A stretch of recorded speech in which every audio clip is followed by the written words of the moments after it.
Hello, today is Tuesday, September 5th, 2017. I'm Sharon Dingus, and I'm here to share with you another ray of light. I'm coming to you from Acres for Art and Enlightenment, home of AwakeningLight.net and Red Dog Creations Art Studio. Well, happy day after Labor Day. I mentioned in a couple of other posts regarding time to get going, fresh starts, resetting, refreshing, all of that. And the other beautiful thing is Mercury retrograde. It's going direct. It's gone direct. Life will get easier, at least for a while here. And we have a full moon tomorrow night, which is always very exciting. And it was interesting when I pulled up today's tarot spread. One of the, actually in the Earth position is the star, and it's reversed. And I love the star card. It's beautiful. I love stars. Have always loved astronomy, studying astrology. But one of the aspects of this is I don't see it as a falling star. I see it as a star that is going within, so bringing within. And then on our eastern horizon, Mother of Swords is here, and it's so funny. She has appeared over and over and over again in various positions in the deck. I believe she was also in the How Do You Like Me Now position of perhaps a month ago when I was still learning to trust what the tarot spread would be for each day. And I thought, oh, I didn't shuffle enough, but it's so funny because I'll shuffle for 5 minutes. I'll shuffle and I'll split and ... And she comes back again, and that star card comes back again. And I can't help but notice that she is a snowy owl. And let's hold off for just a second. In fact, I believe she's appeared at least a dozen times since I began this. I'm going to have to count. Maybe I'm going to have to start numbering episodes. I don't know. But a new card showed up today in the western horizon, or the sunset position. And that is the Empress card. Now, I think this is kind of funny because yesterday, when I was looking at, I had all cats. Cats were very prominent, the big kitties, in yesterday's spread. And I kept looking at that tiger, the high priestess, who had in her paws the earth in blues and greens and very beautiful colors. I kept referring to her as the Empress. I've never pulled the Empress before, and I look at this, and this is such a beautiful card to me because the first thing I look at is this amazing aura around this tree. I see this tree, she's glowing, and I think of the amazing movie Avatar, which I'm assuming everyone has seen Avatar by this time. If you have not, it is very much like The Matrix, as in it appears to be fiction, but it's truth.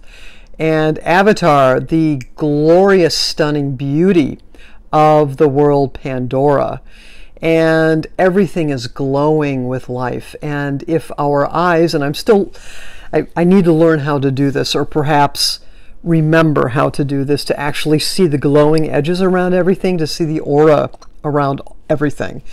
And in Pandora, what was so amazing was the darkness of night was made beautiful. It actually glowed with all the energetic light being transmitted by all of the plant life that was there. And what's kind of fun is after the first of the year, I have several family members, 3 actually, who are running the Disney Marathon in Orlando. There's no way on earth I will do that. Triathlons were it for me. Not a marathon kind of gal.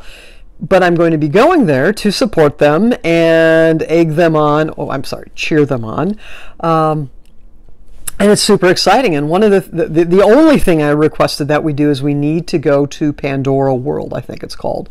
And I'm so excited. We need to go after dark so we can see Pandora in all of her glory. But as I look at this, let me grab these guys. And the first thing that comes to mind after looking at the individual cards is simply, it's nighttime. It's the going within, right? The owls fly at night.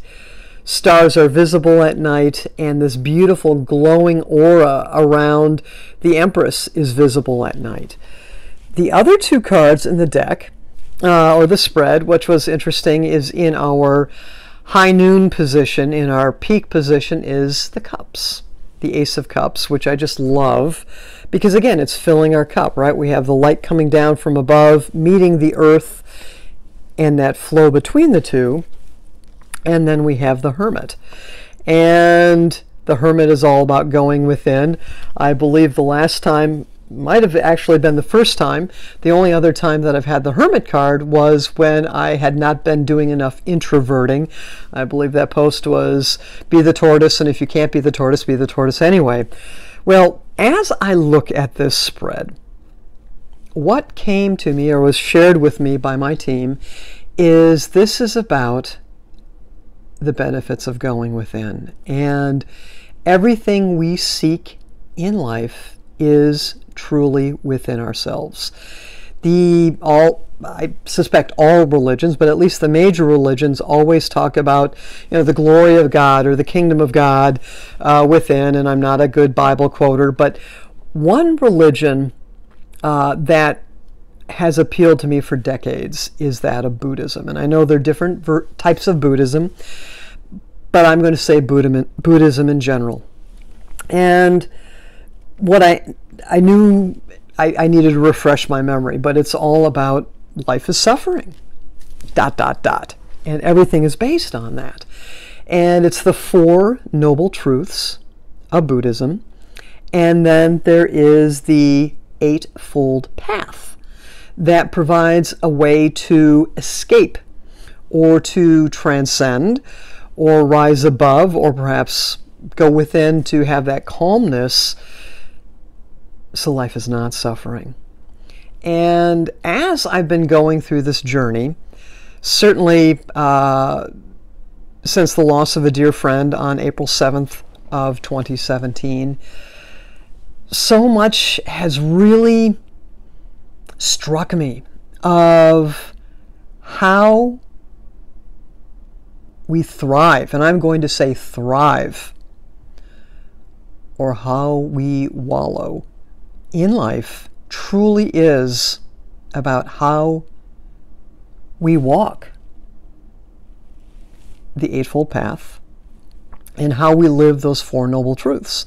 So what I'll do is with this post on awakeninglight.net, the website for these blogs, is I will post a link that will take you to this description of Buddhism and the basic beliefs, and certainly there's much further in here. But what was interesting is, ever since I became interested in Buddhism, as in, all religions really are from the same source, because we are all source.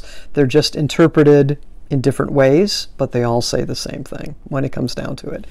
So that's why I like Buddhism. It's clean, it's crisp, and it empowers the individual. Versus many of the other major religions, you need your priest, you need your rabbi, you need your pastor, you need your whoever.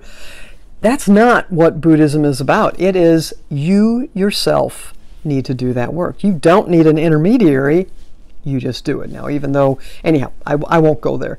But today, as I was looking at this spread, this tarot spread, what I saw, what I felt was, oh my goodness, I finally understand Buddhism. Because when I've been in the pits of hell, if you will, with grieving, and even though I saw grieving as one hell of it's a gift, right? To have loved someone so deeply that when you lose them, the pain is heart-wrenching, it's gut-wrenching. And what I learned is you need to go with it. You need to let it out, and I'm still letting it out as clearly as you guys are learning when I get all teary. But whatever it is, you can get yourself out of that. Now, sometimes it's necessary due to various hormonal, chemical, neurological situations that you need assistance. So get the assistance you need, right? Whether it's pharmaceuticals for bipolarism, depression, anxiety disorders, whatever that is. For me, it's ADD, right? If you need additional assistance, get it, right? Because then it makes it so much easier to walk the path you're intended to walk. But what I learned is, especially driving cross country, when I'm listening to music, if I'm listening to music, there can be a song that will trigger my emotions. They could be those of sorrow because of thinking back on past times. They can be things of, they can trigger amazing joy, euphoria.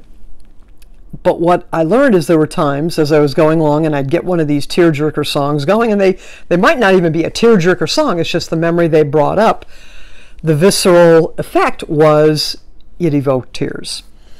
And there were a few times I'm like, you know what? I'm going to wallow in it. I need to let some tears flow. I'm just going with it. Other times, it was almost like slapping myself in the face. I was like, Sharon, what are you doing? Why are you allowing yourself to be pulled into this? Get out of there. So I would either A, change the station, or B, play a CD, play something from my iPhone, or I just shut it off, or go to Audible books, or whatever it is. I was in control of how I wanted my feelings to go for that day. So the Four Noble Truths is that life is about suffering.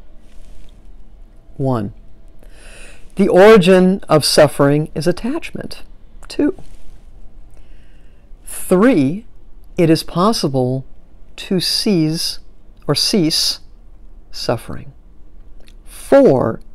The way to do that is with the Noble Eightfold Path. So, yes, we suffer. We lose things. We lose friends. We lose family members. We lose other loved ones. We lose pets. We lose jobs. We lose our ability to be as physically active as we wanted to. We may develop conditions where there's chronic pain. There is all of this. And it's the attachment to how things were, or the attachment to how am I going to live without them, or oh my gosh, I used to do this, right? So I think this post is going long today. So I used to do triathlons and long distance biking until I blew out a shoulder and needed to have that handled. And then also tore the meniscus in my knees, wore off cartilage in my knees, had things cleaned up. So I've not been able to be as physically active. In fact, I needed to stop doing triathlons. And what was my identity then? I was attached to my identity as a triathlete and as a long-distance biker. I was attached. And I did not know how to approach life without being that person. I didn't know. I liked the euphoria, the high that you get after working out so hard. And I've done better or worse, depending on my mental state and depending on my time and ... right? But needing to go through that grieving process and identify myself as other, it's also given me that time, I believe, to have evolved more, to do more evolvement spiritually and step more into my life path. The other piece of it is the need to control the outcome, the need to control the situation surrounding you, needing to have everything in order so I could think clearly, have my little nest, and I learned to wing it. Oh my gosh. And the winging it, I had the need to over-prepare, and then the winging it came about when I was working full-time and working on my MBA full-time, and I didn't have the time. So I found myself doing just-in-time preparations for meetings. It wasn't that I wasn't prepared, it's just I did not need to perseverate and over-prepare and overthink and go through all the caveats. I gave myself the permission to potentially fail and have to say, you know what, I need to go back and I need to look at that. In the past, I had always wanted to over-prepare. So if someone asked me a question, God darn it, I knew everything. I no longer, as much as there are times I would like to know everything, I'm also giving my self-perception to not, I'm not speaking very well today, permission to not know everything. And to say, you know what, I don't know. I don't know. I'm okay being vulnerable and saying I don't know, which is tough for me to say. But then it is attainable by letting go, and also being wise enough to not step into those situations. So let's take a look at that. So Buddha did a much better job. So the Noble Eightfold Path. So it's right view, right intention, right speech, right action, right livelihood, right effort, right mindfulness, and right concentration. So perhaps it's best to get in here as well as Buddhism also talks about the middle way. So not an extreme on either side, but where you get into, so like right speech is, what's a good way of placing this, is don't just ramble. Of course I might be rambling, right? Don't speak just to speak.